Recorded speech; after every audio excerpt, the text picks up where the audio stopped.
All right, we are back. So, section 3 in Roots of Self-Sabotage, lesson 1, virtual class.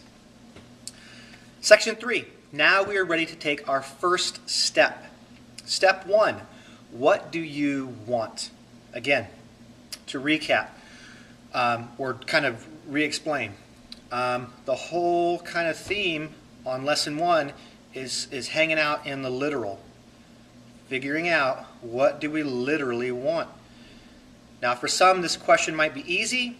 There are many, though, this question can be very challenging. So, the goal of this step is to find and clarify what it is you literally want in your life. It might be a bit obvious, but without a clearly stated want, you are highly likely to wander around looking for a raindrop in the ocean.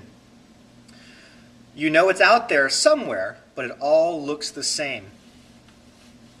A person may even be subjected to the wants and desires of others if they are not able to find their own. This is an essential place to start and provides us with the basket for our game of basketball, or net for soccer, or goal for hockey, whatever. Anyways, what do you want in your life right now? What is your number one goal in life? Do you have a clear idea of what you want in life? Would you like to write that down? Please keep it to one sentence. So, if you know what you want, please feel free, write that down, kind of keep it in the front of your mind there. What's your number one goal? And I would say keep it to one sentence. Let's explore that. Why keep it to one sentence or one thing that I want? When we have too many wants, they become unclear, lost, and even conflicted. So if I have too many things that I want, it's going to be very hard to get some sort of clarity on the theme of what I really want in life. And you'll see, if you continue to journey with me in these next lessons, that if we have too many wants, things get very, very unclear because we're really trying to figure out what it is we really want. Okay? So that's the first thing. We have too many wants, it becomes unclear on what it really is I want. 2, it can also become lost. I have these 15 things I want in life, and what was 6 and what was number 7? So, in my opinion, one sentence, one thing it is a great, great place to start. And the third thing, it can even become conflicted. Well, I want to make a lot of money, and I want to have a business that does this, this, and this, but I also want to have all this time to do this, this, and this. And there could be an inherent conflict because increasing business, whatever that means, is going to require time. Over here, to vacation and travel the world and do all that stuff, that requires time too.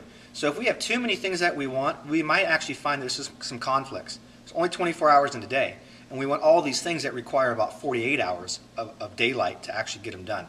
So one thing that you really want. So what happens if we do not know in this moment what we want? And that's okay. It's okay to go, whew, I have no idea. If you want to guess, you can. That works too, and that's what we're going to do. Sometimes we need to just think creatively or even guess. So if we went through that question, you go, I don't know what I want. Well, guess. What do you think you might want? And here's some questions that we can kind of go through, or some things we can go through. If you had one wish, if a genie popped down right now and said, you get one wish, what would you wish for? And by the way, there's no wishing for other wishes. Because then we still might not actually come up with what we want. So in all seriousness, consider that. Go, hey, yeah, if the genie of the lamp kind of popped out right now and said, hey, you get one wish, what do you want? Anything you want. Anything. It could be, you're just thirsty and want a glass of water, or it could be something, I want world peace. Whatever it is you want. It doesn't matter. Judge it if you need to, but try to just observe it. Meaning, don't get too picky on what you write down here. It matters, but as we'll see in the future lesson, there's much more to it.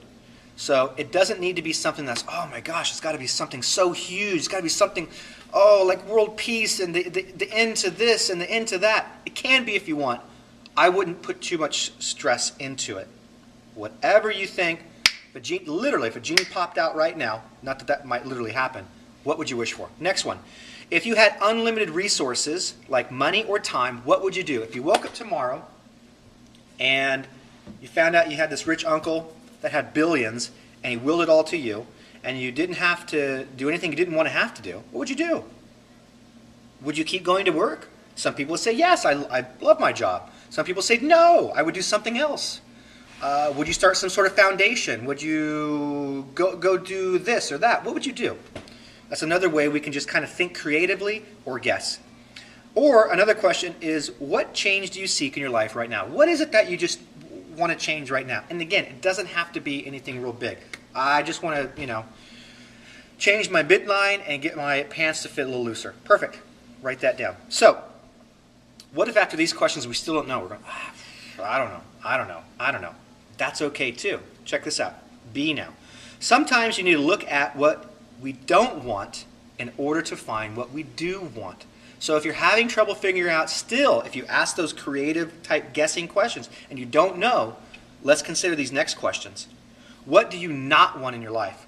I'm pretty sure everybody, when asked this question, can come up with at least one thing. What's going on in your life? What's happening in your life that you do not want? Or what is your biggest fear in life today? What's your biggest fear? I'll use an example. Some people, you ask them, I don't know what I want. I don't know what I want. What's your biggest fear? Well, my biggest fear is getting sick. Perfect. What you're really telling me you want then is you want health. Well, yeah, that's what I want. Well, perfect. Now we can go back up to that sentence that says, do you have a clear idea of what you want in life? Could it be that you want health? Well, sounds good. Boom, put it down. Great place to start. So, asking these questions may help us better identify what it is that we do want. We may need to spend some time alone reflecting on these questions. This is a crucial step, as each step must be completed before we move on to the next. So, that's step one. It seems very simplistic. But again, we might need some time really reflecting on these questions to get an idea of what we want. And that's okay too. But for this step, this is an important step to either know what we want or at least have a clear understanding that at some point we need to know what we want before we move on to step 2 in the self-sabotage series. Okay? Doesn't mean that you have to get it all figured out and know exactly what you want by the end of this class or the end of this week or the end of this year, even the end of your life. It's just that we're considering, yes, it's probably going to be important for me to figure out what I literally want. And here's some questions you can ask. So, moving on to section 4. Here is a success strategy. Let's explore the difference between let's explore the difference between loyalty and respect. How do loyalty and respect differ? Might these be appropriate definitions of these two terms? Loyalty, doing something out of obligation while disregarding my own and others' experience. Respect, doing something out of a sense of value while acknowledging mine and others' unique experience. So loyalty and respect differ in intention. So the difference is there's a difference in intention on what's happening.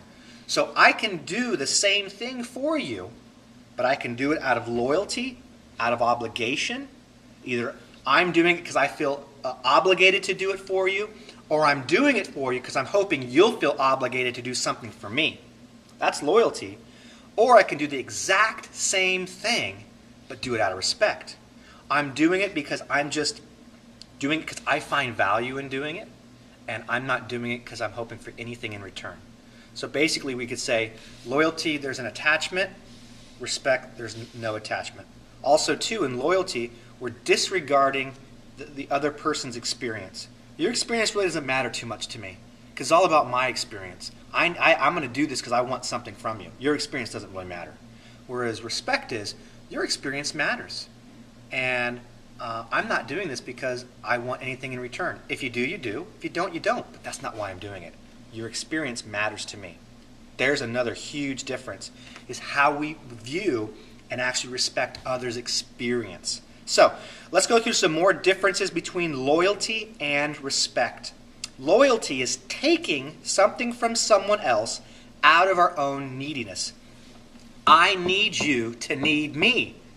I mean, sometimes we even hear that kind of stuff. I need you to need me.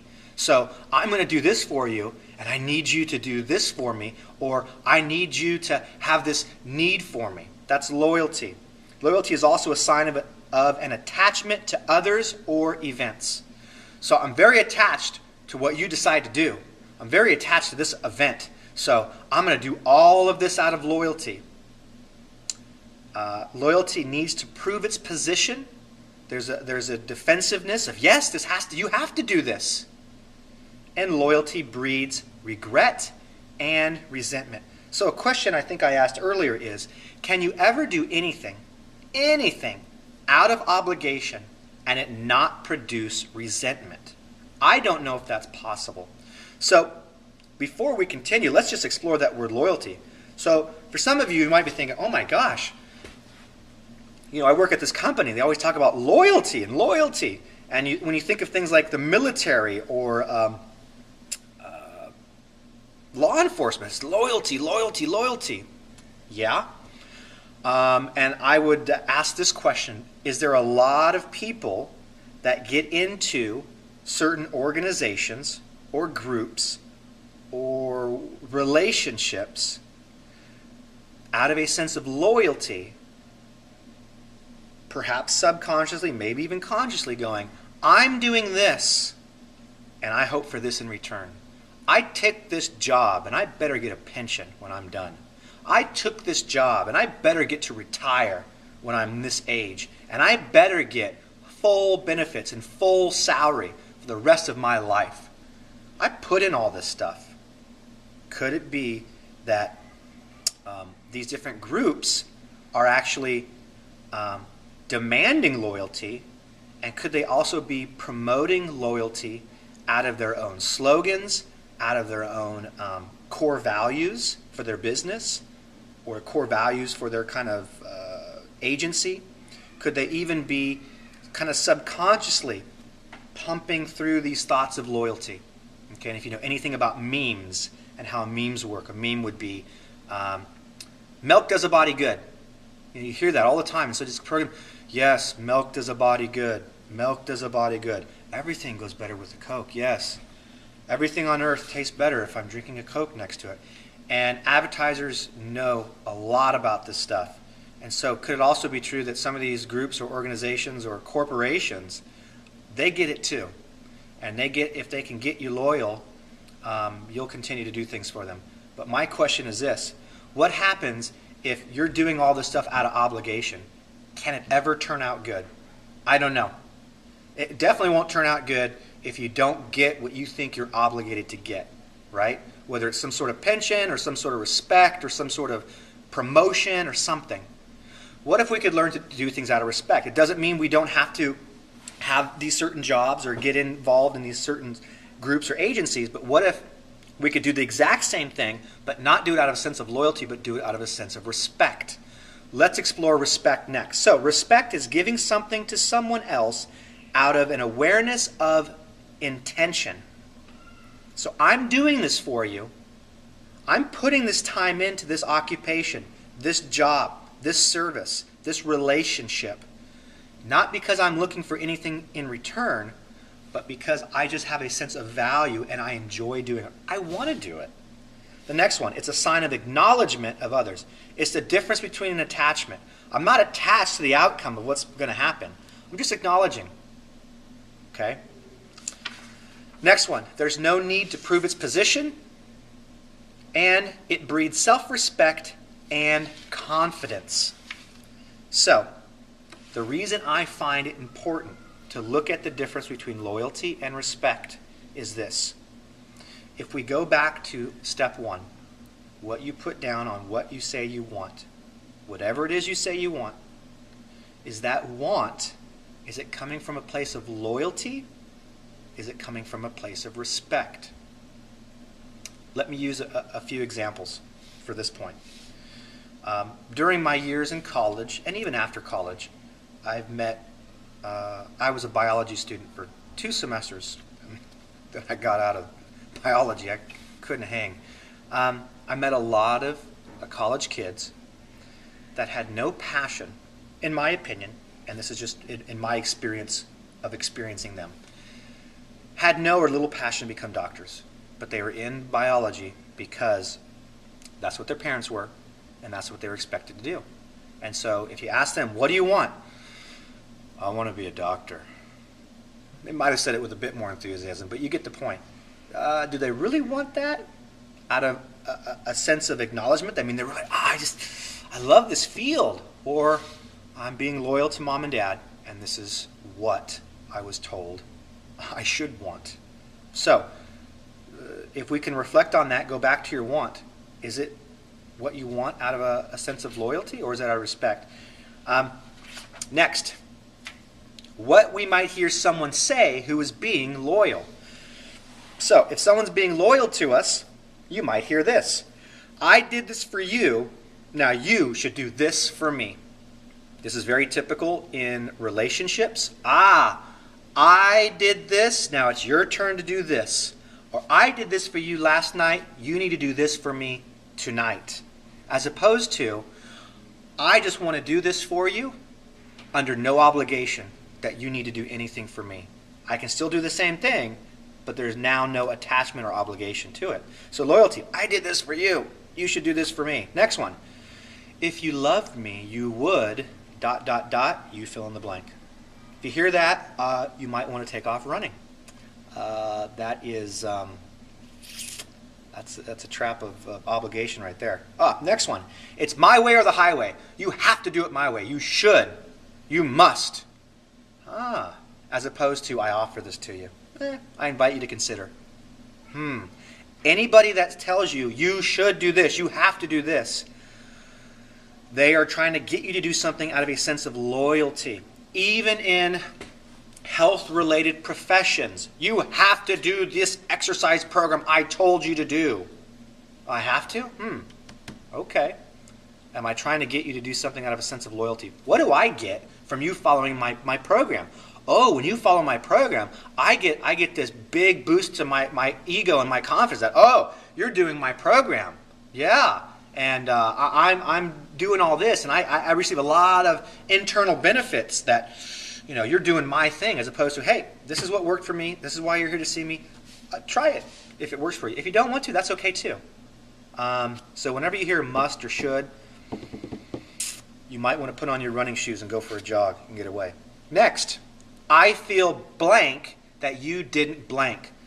This is a huge projection. I feel sad that you didn't bring me flowers on Valentine's Day. I feel angry that you didn't do this.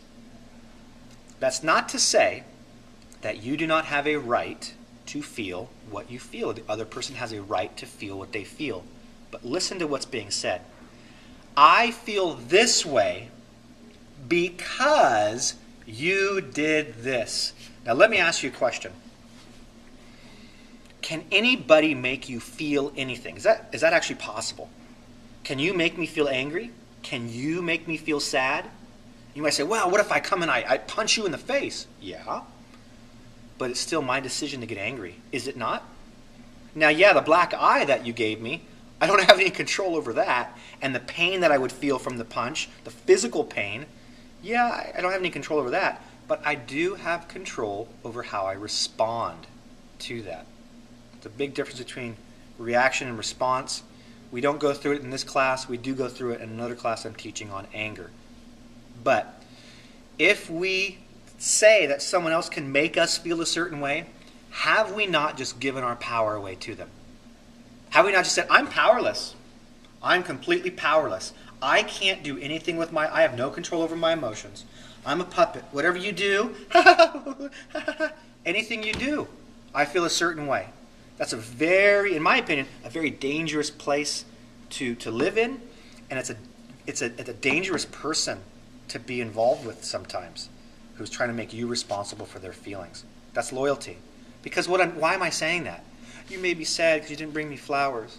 I'm trying to get you now to bring me flowers out of obligation next time. And you'll get all pissed and you'll go bring me flowers. Here's flowers. You might even have a fake smile. Here's your flowers. Yes, okay. But is it done out of respect and acknowledgement or loyalty and obligation? I'd rather not get the flowers at that point. That's me. Next one. Why can't you just agree with me? Why can't you just agree with me? What I'm saying makes sense. Come on. I want you to agree with me out of a sense of loyalty. And last one, and I've actually heard this one, I do not value your individuality. Hey, I don't value you as an individual. Your point of view doesn't mean anything to me. Wow, a big time loyalty. If you don't have your shoes on at this point and you're taking off running, just and wake up. Okay, respect. Here's what someone might say if they're being respectful. I did that for you out of my own desire to do so. That's it. I just wanted to do it. Your experience matters. Your experience matters to me. Live and let live. You need to make the best decision for you. Sure, I'd like you to go on this trip with me or go over here, but hey, you need to make the best decision for you. If it's going to make it challenging for your finances or for your time or for other relationships, I understand that. You got to make the best decision for you. Don't make the decision for me. Make it for you. That's being respectful, not loyal. Next one. I'm okay with disagreements. And last one. I value your individuality.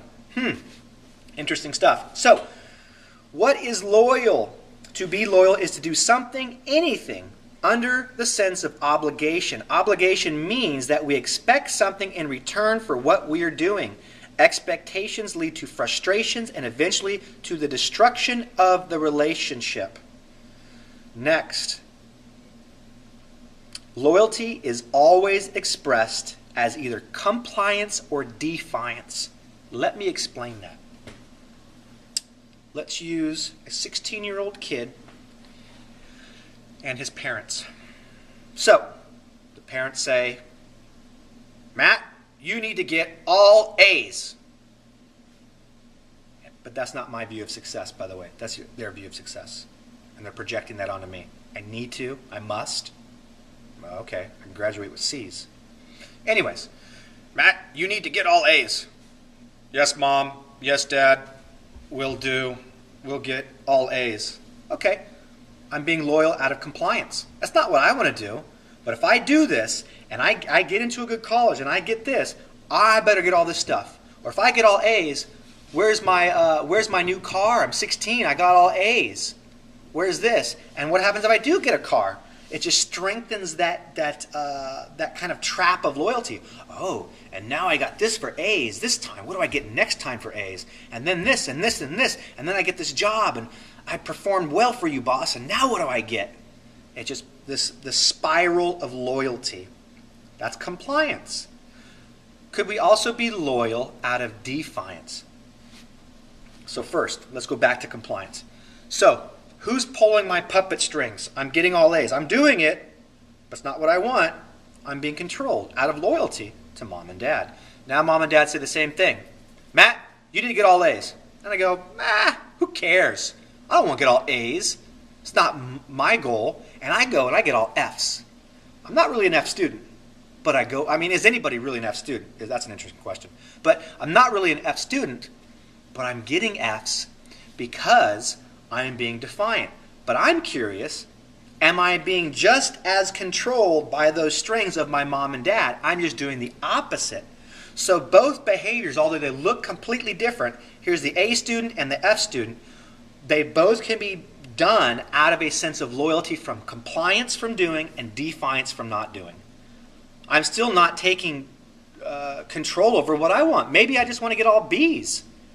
And maybe if we can go back to that conversation, Mom and Dad say, you need to get all A's. And I say, that's your experience of what you think I should do with my grades. I'm okay getting a 3.0. And I'm okay with, the time that's needed to get the 3.0. But you're not in school anymore. So maybe if you want to go back, you can go back and get all A's. But I'm going to get B's. And now when I'm going and getting my B's, I'm no longer doing it out of a sense of loyalty to anyone else. It's actually what I want. That's what I want. And I don't want to be a doctor. I don't want to go this. Maybe I want to be a dancer. Maybe I want to do whatever, right? You're doing what you want to do out of respect and acknowledgement, okay? So it's an important point that we can just as easily get trapped into loyalty by doing, loyalty by defiance. You can see this in relationships. I want you to clean this up. I'm not doing that. Now you're being controlled by the other person out of loyalty. You're just doing the opposite. As if you just said, yes, I'll do it. You're not being respectful to who you are yourself. So, as we said, loyalty, when we are loyal, we give our power away. And that's just what we're talking about. We give the power away to the other person. Loyalty is an attachment to the outcome of the event. We're attached to the outcome. So that kid who's getting the A, I'm attached. I want this. I want this for getting A's, right? I want you to give me a car, give me this, or I want your approval. The F student is also attached to the outcome. What does he want? I want to piss off mom and dad. I'm attached to the outcome. Because guess what? If he doesn't piss off mom and dad with his F's, then he's going to find something else to piss off mom and dad about because he's attached to the outcome. Rather than going, I don't care how you respond. You can applaud, you can cry. I'm not attached to the outcome. Whatever you want to do. I'm not in control of that anyways. So why live under the illusion that I am in control of your wants and your desires and how you feel? I'm just in control of my own.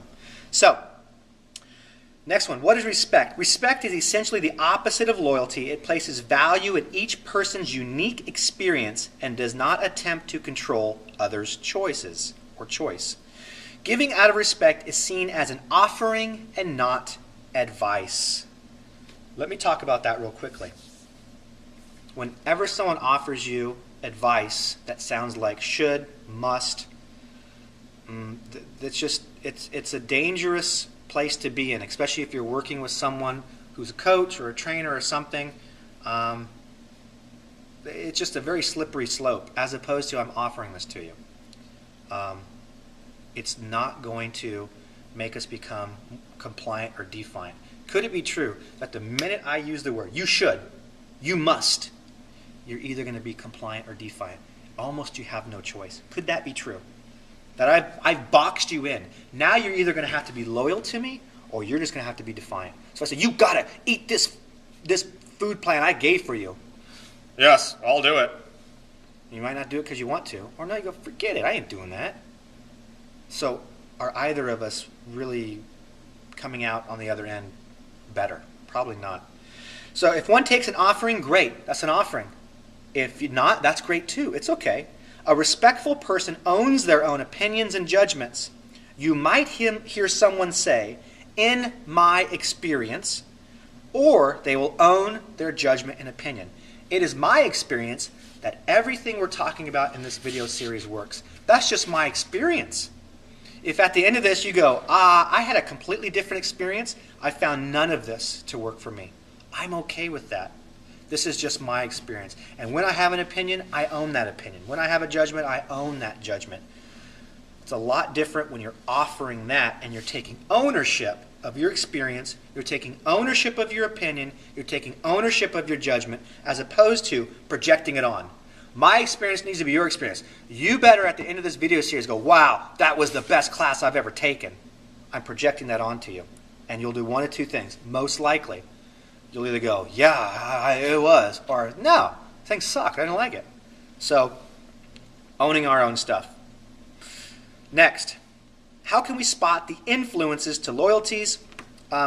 If I could change that word, I might change that word to symptoms. So how can I spot the influences or symptoms to loyalty? So some outside influences or symptoms.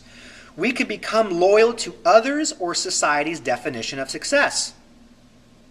Okay? Being loyal. We can become loyal to others or society's plan for a life. And we can become loyal to others or society's label for us. So, this is what the definition of success is. Here's what our society, our culture, and mom and dad tell you it's supposed to be. Go out and do it. You need to have so many square feet in your home. You need to make so much money. You need to drive a certain car. That is success. Don't question it. Go out and do it. Reproduce it. Or This is our plan for your life.